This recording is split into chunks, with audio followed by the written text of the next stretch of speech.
చేయాలని చెప్పి కూడా ఒక ఆర్డర్ వేయడం జరిగింది.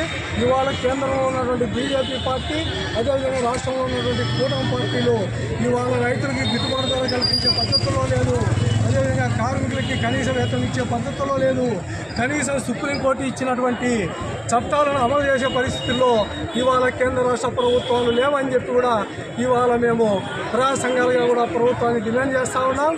అదేవిధంగా రాష్ట్రంలో ఉన్నటువంటి అధికార పార్టీ, అదేవిధంగా ప్రతిపక్ష పార్టీ వైఎస్ఆర్ పార్టీ వీళ్ళిద్దరూ కూడా కేంద్ర ప్రభుత్వంతో మోడీ గారితో కుమ్మక్కై ఈ చట్టాలకి, అదేవిధంగా ఈ రైతు గిట్టుబాటు ధరలకు, ఇతరత్ర సమస్యలు అన్నిటికీ కూడా కేంద్రంలో ఇద్దరూ కలిసి కూడా ఓట్లు వేసి ఇవాళ జనాలు లేకొచ్చి మేము కేంద్ర ప్రభుత్వానికి వ్యతిరేకంగా అని చెప్పి వైఎస్ఆర్ పార్టీ చెప్తాది.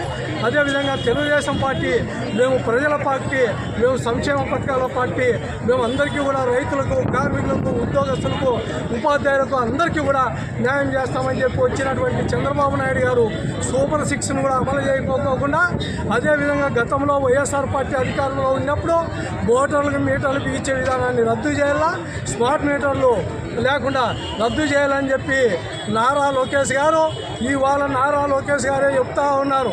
ఆ రోజైతే ఎవరైనా సరే రైతులు కానీ, స్మార్ట్ మీటర్లు ఇచ్చే వ్యాపారస్తులు కానీ ఎవరైనా సరే వీటిని తొలగించేదానికి వస్తే మీరు అడ్డగించండి, దీన్ని పగలగొట్టండి.